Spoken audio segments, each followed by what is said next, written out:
How to buy America Dream token. This token came under the symbol of Trump and Musk. Now, as you can see before starts, this is not financial advice. I'm not professional or economic expert, so before investing in any project that you find on my channel, please do your own research now. Before going and buy this token, make sure to check the X accounts and keep following the updates about this token. As you can see, this token it's available on Dix Screener. If you don't have an account on it, just go and create one. As you can see, to be able to buy this token, just copy the token address from here, and remember, this token came under the Solana network. Now open your Phantom wallet. After that, click on swap. Make sure you have enough Solana on your wallet. Now after that, click on here and paste the token address. As you can see.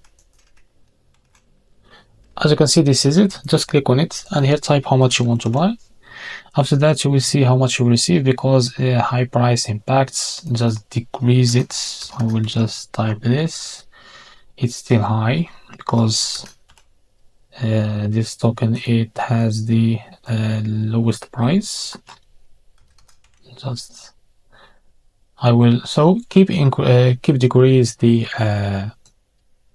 amount of SOL that you want to buy with, and after that select the provider from here, for example Jupiter, and make sure to read all of that information. After that click on swap and you will be able to buy this token. So this is how to buy the America Dream token. If you found this very helpful, please like and subscribe. See you in the next video.